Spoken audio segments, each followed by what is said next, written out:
So we meet a new character on this episode, and the question that's looming on everyone's head is Jim Cryer really dead?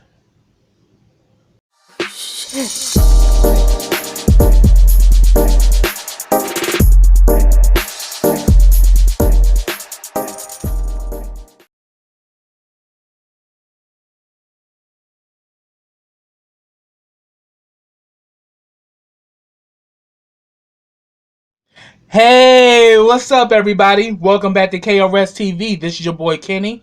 Now, remember, subscribe to my channel. Click that bell so you can get notifications every time I drop a video. Also, follow all the information I have in the description box. Also, like this video, comment on this video, and share this video. And this is the Haves and the Have-Nots, Season 8, Episode 4. And the name of this episode is Evil Offspring. I do apologize that this review is late. I had a lot going on this week, but I haven't forgotten you guys. And yeah, this was a really good episode. So let me begin. We get the episode. The episode starts. Candice walks into the Iron Bone, which is the Malone spot, and she runs into Mitch's cousin Sandy. And Sandy is a real disrespectful asshole. He's telling Candice, "Oh, you really can't be here. We have a certain clientele." She's like, "Look, I just want to see Mitch. Do you know where he is?" No. He's like, "No, I don't." It's like, "Could you call him?" But then he lets her know that, look, we are still grateful to you for the fact that you gave us war. And then he starts kind of flirting with Candice, and Candice was like, "You know what? Just call Mitch and find out what's going on." He first calls and there's no answer. Then Mitch calls back and lets him know that, "Look, I need you at the Lazy V, and you need to bring some muscle." So, and then he says that, well, Candice is right here. She's looking for you. He says, "Bring her too. This is serious." And afterwards, Sandy tells Candice, "Yeah, we gotta go." And he said, "Bring some muscle." So obviously something went down at the club. So they go off. Then we get a scene with Veronica and Derek. Derek gives her the name of the guy who she hired to blow up the car with Erica in it. Where she got burnt the hell up. I got his name. I think his name was Rolo or something. But Derek gives Veronica the name of his girlfriend. She's in jail for aggravated assault. And guess who the hell the damn girlfriend is? Crazy ass Keita Maxwell. Quincy's sister. Her crazy ass. And he pretty much says that, look, he wants her out of jail so she can take care of the kids, and that if you get her out of jail, he won't testify against her. And then all of a sudden, Veronica starts in her bullshit fucking with Derek. And at first she was like, "Oh, great, now I gotta deal with hood rats." And then Derek was like, "Yeah, you know how you love dealing with the hood, don't you?" And all of a sudden Veronica starts with her bullshit. It's like, "I wonder if I should drag you into this situation." And Derek's like, "You can't drag me into this. I had nothing to do with it." She's like, "Well, I got you on my cameras and everything, and I am a clever girl." And he pretty much says that, "You fuck with me, you gonna get exactly what you looking for. And it's gonna be, and you gonna get yours good, girl, because you gonna get it hard and you gonna get it quick." And she's like, "Oh, so you gonna do it?" He was like, "I wouldn't touch you for the life of me. Never again." I was like, ooh, like, let it be known, like, boo-boo, I don't want you no more. Because we can definitely tell he's still in love with Hannah, even though his whole truth got revealed. Um... And then all of a sudden, he walks off, and then Veronica's like, here I go, gotta deal with this hood rat shit. I'm like, bitch, that's what you always doing. You always in the damn hood rat shit. You hood boots, Veronica. You just in denial how much of a trifling hood rat you really are. Crazy heifer.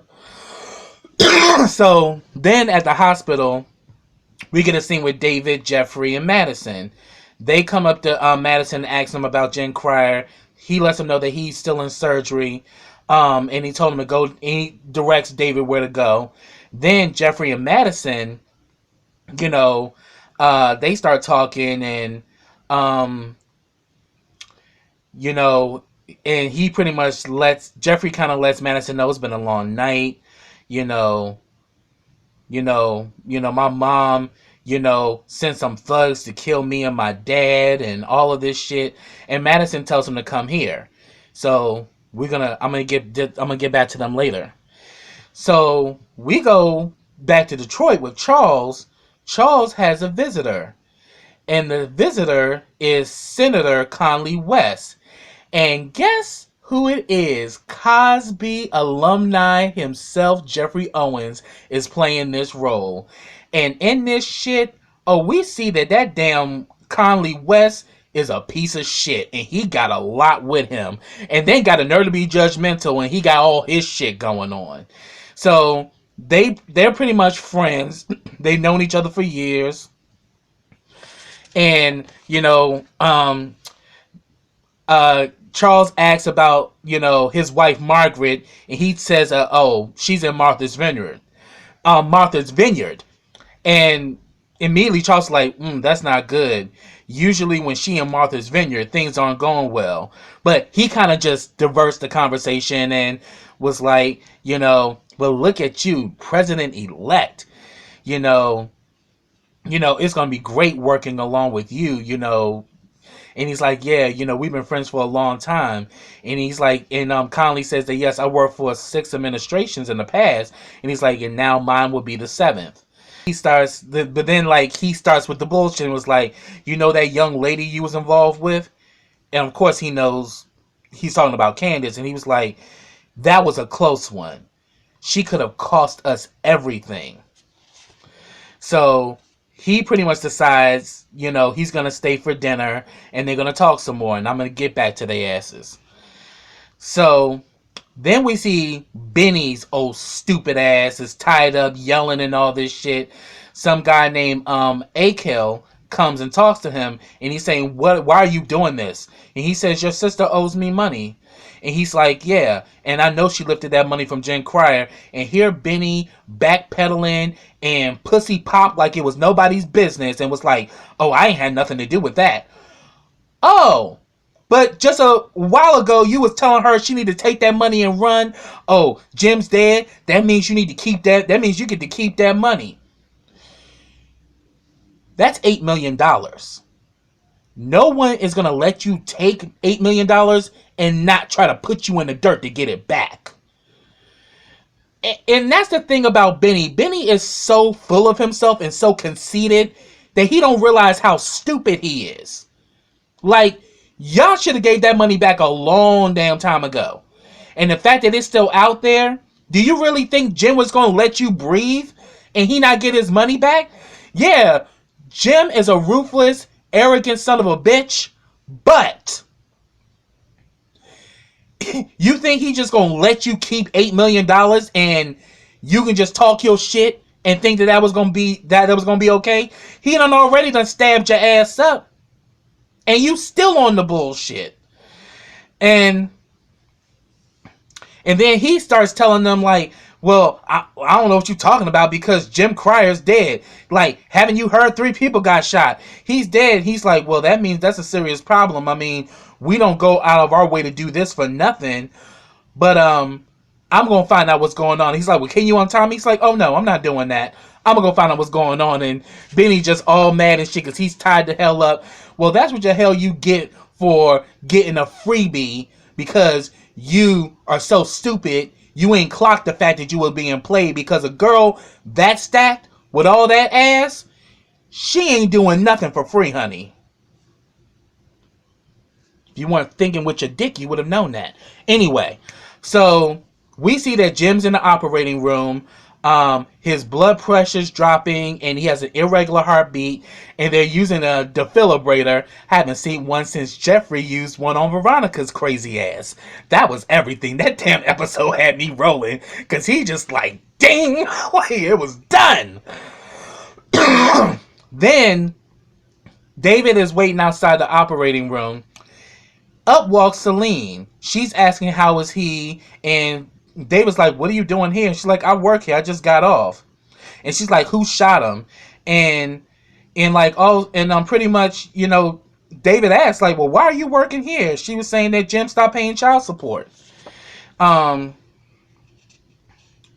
and he was like, oh, I'm sorry to hear that. She's like, bullshit.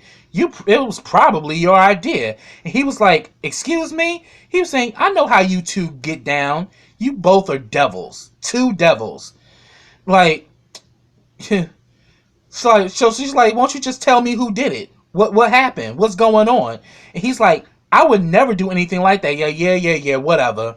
But you know something. You ain't sitting up here and not knowing nothing. Who did this? Who shot Jim? What happened? And he was saying, well, they're saying it was Wyatt. And she was like, Wyatt? Huh. The one he gave everything to. How about that? The one he gave everything to shot him while my son struggled. And she was just kind of shaking her head, kind of snickering. And he's like, it's not funny. And she's like, you're right, it's not. It's poetic. I'm like, you better get his ass, Celine. And he's like, look, I don't know what's going on with Jim, but just give me your number and I will call you. She's like, I don't trust you. I'm sitting right here. And I'm staying and I ain't leaving. He's like, okay, fine, suit yourself. The hospital, we got Madison and Jeffrey. Madison gives him some pills for anxiety. Of course, Jeffrey being extra, he was kind of second guessing shit. He said, just fucking take it. And he pretty much says, it will help with your anxiety. And then Jeffrey starts like, I don't know what's going on with me. It seemed that I'm the cause of a lot of people's drama. Man, did y'all catch Madison's face? Madison was like, I was rolling. Like, Madison's face and everything. Shout out to the actor who plays Madison. He did a good job in that scene. Because he looked at damn Jeffrey like, shut up, you full of shit. Like, really, fool? You gonna do this right now? You know you a drama queen. I don't know why you in denial of it. And Wyatt is just as much of a drama queen as your ass. And he kind of was kind of giving Jeffrey that look like, no, you think? Madison went here for it. He was like, dude, you have a lot to be thankful for. You need to stop doing that. And then all of a sudden, you start to see that the medicine kicks in and Jeffrey's feeling good and everything. And then all of a sudden, he's like, yeah, I better leave before my stalker finds me. Madison was like, oh no, he checked out already. And I was like, I'm saying, the fact that y'all spoke him up, his ass gonna show up. So let's stay with this. So, and he's pretty much saying that, yeah, I'm just so over that situation. It's over. And he was like, really? He was like, yeah, you know what my mom did to him. But he's saying, but what about you? And he's like, what are you talking about? He's like, you know you love that drama. You were drawn to him, and no matter what I said, you were just on to him, and you love the drama. And he's like, I was trying to help him. He's like, look, no normal guy has a chance. What he got is on some serious crazy shit, and none of us can help him. He is to the point where he's beyond help. So that was going on. Then we go to the jail.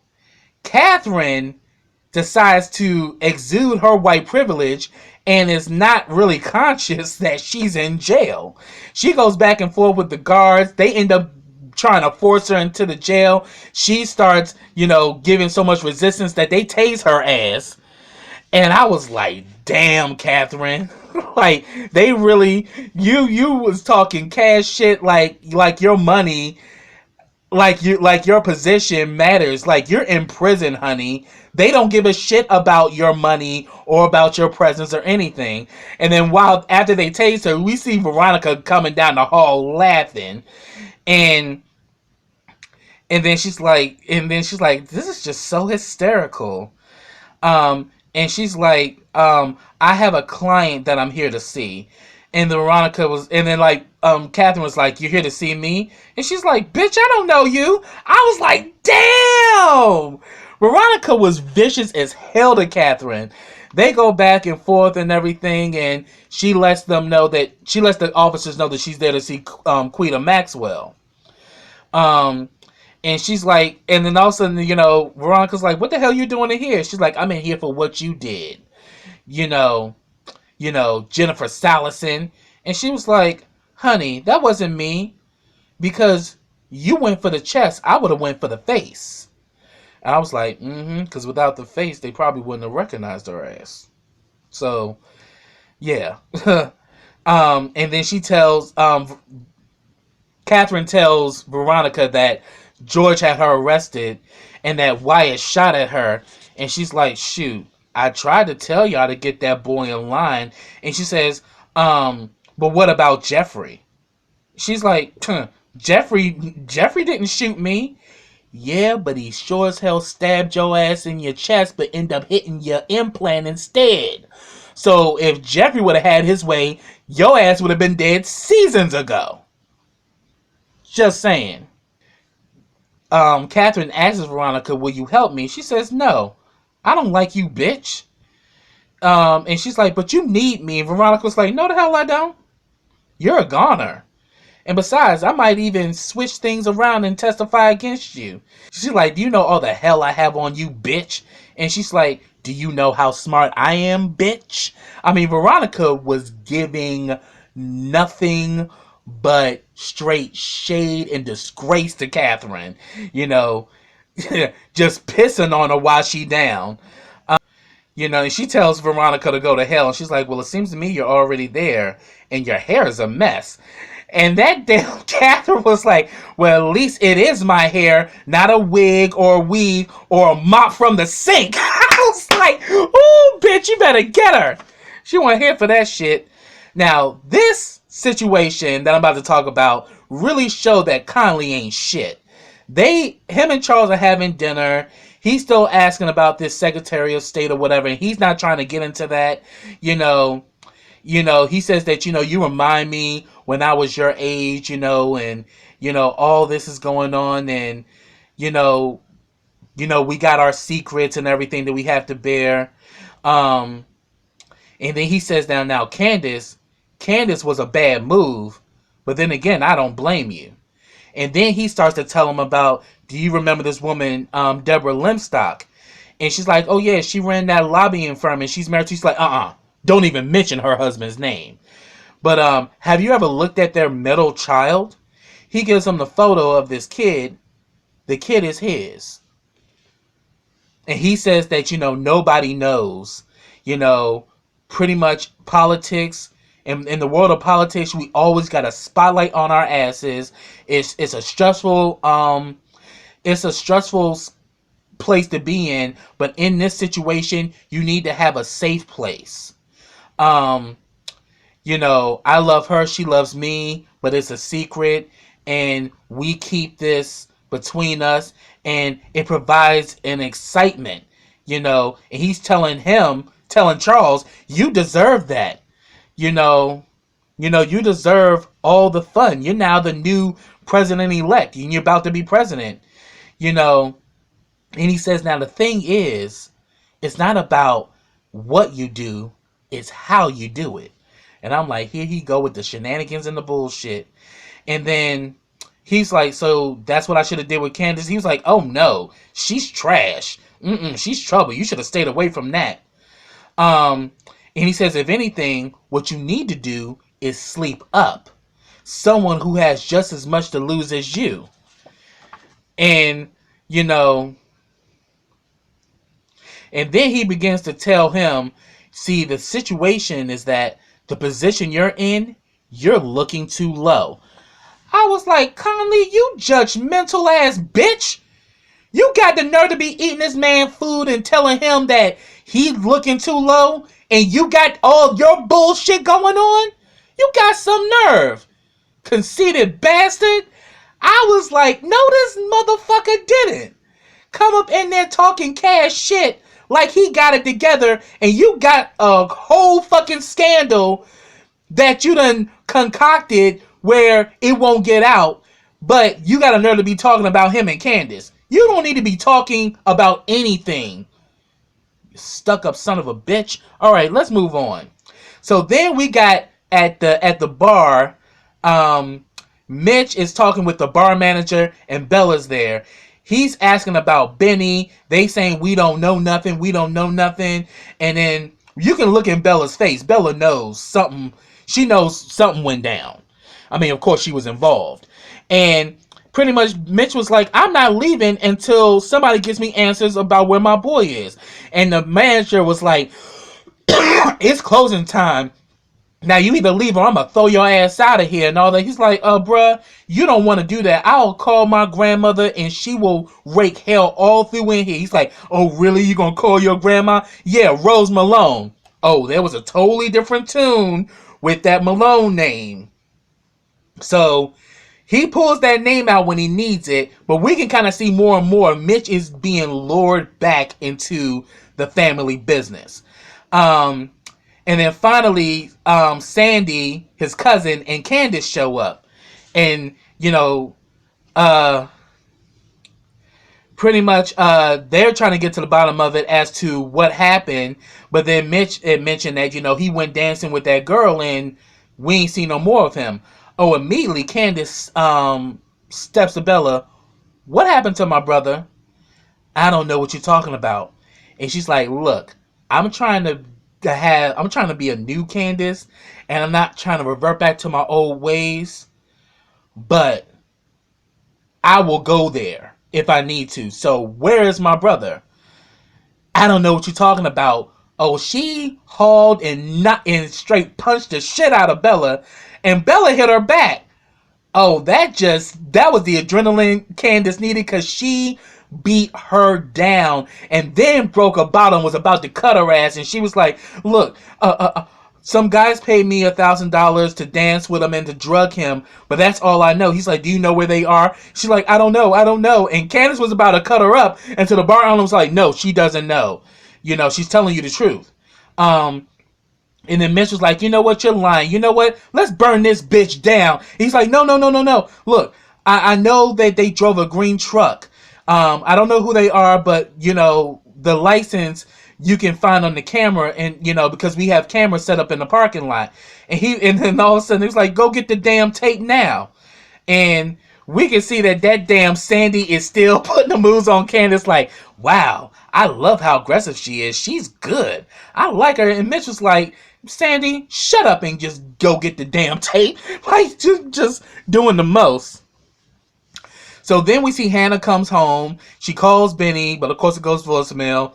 She doesn't know that Benny's kidnapped. Then she gets a call from Marty. She lets Marty know that Wyatt tried to kill, his parents, and that, Catherine was arrested for the murder of Jennifer Salison. And he says, okay, I'm on my way. And she said, do you need me to come? And he's like, no, you can come in the morning. I'll call and let you know.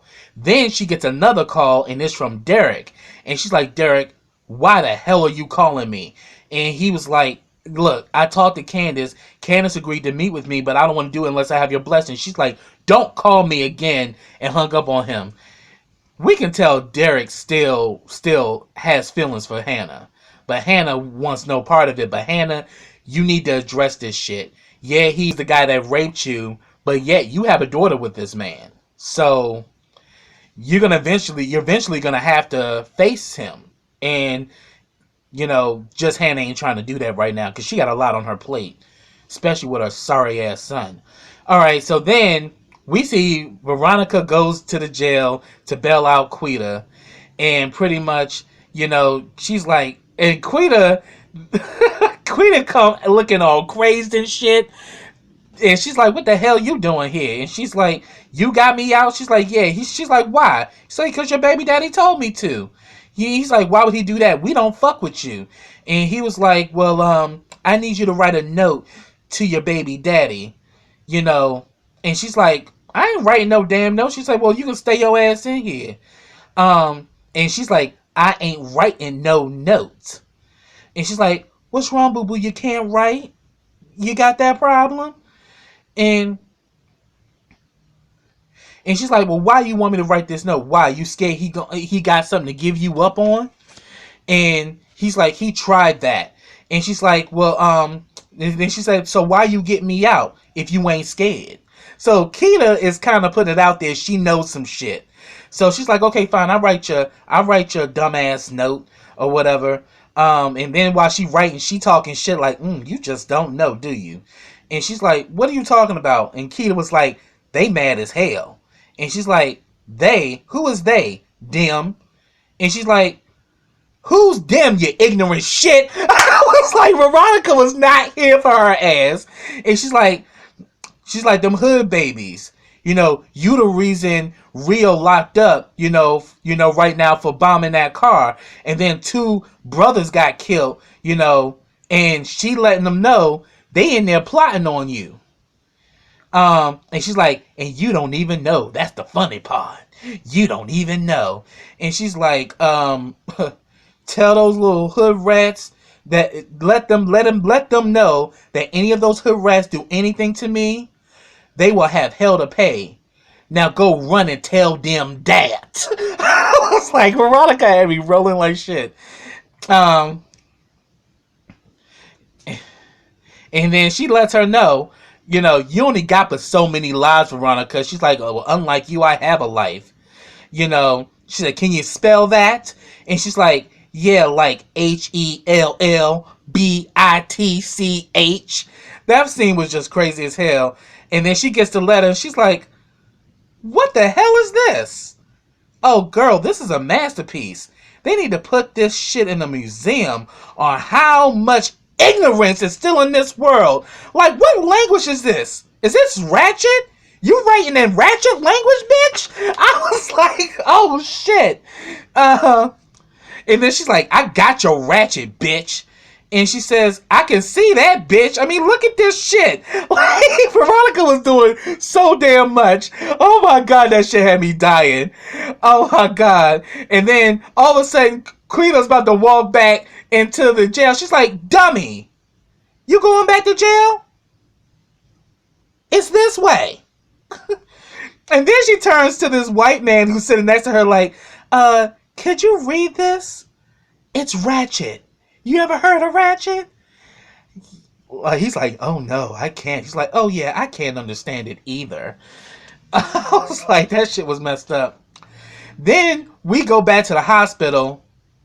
Justin's old crippled, fucked up ass shows up. He first talks to Keisha saying that he's in so much pain or whatever. And Keisha was like, you shouldn't have left. I'm like, he left because he know Veronica was going to come back in and in that ass. That's why he got the fuck up out of there. He afraid of what Veronica gonna do next. So then, all of a sudden, while he's at the front desk, tell me why Madison comes out with Jeffrey and immediately Justin, aka Justine, starts with her shit. Like, what were you doing in there? You know, doing all this shit, you know.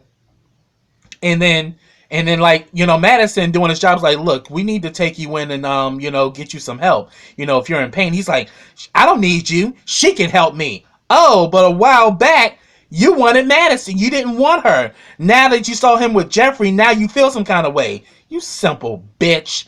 And Keisha was like, oh, no, I'm on break. He can take care of you. So they go into the room or whatever. And he's like, so you guys are still seeing each other? And they was like, no. And he's like, and like they go back and forth, and you know, Madison tries to attend to him. He's like, I don't need you. I don't need a nurse. I need a doctor.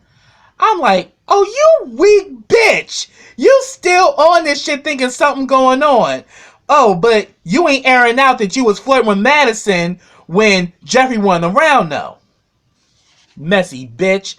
And then he goes again to this, mind control shit that he's having. It's like, Jeffrey, please stay with me. You know what your mother did to me. He was like, you shouldn't have hit her. He's like, but you think I deserve this? He's like, you shouldn't have hit her. And then he was like, you know what? Bye, Justin. And he left. He's like, please, no. Jeffrey, stay. Damn it. Oh, why does nobody love me? Because you don't love yourself, you stupid bitch. Moving on. So then we get the last scene with Wyatt and Catherine. Wyatt is torturing the hell out of her, and she said, if this is the last thing I do, I'm gonna make sure you pay for what you did to your father. And she says, what? Why? You don't even care about him. She's like, just watch. I'm gonna make you pay for what you did to your father. And he's like taunting her and everything. She's trying to call the guards. He was like, don't nobody hear you up in here? He's like, I hope they do to you what they did to me. And then begins to tell her that, oh yeah, well, it doesn't even matter because dad is dead anyway. And she's like, what? She's like, yeah, it was on the radio. Didn't nobody tell you? And then he starts singing, Daddy's dead, Daddy's dead. You want to hear the remix? Okay, Daddy. Like, he was just doing the most. And that's where it ended. Him fucking with her, because their cells are literally right across from each other.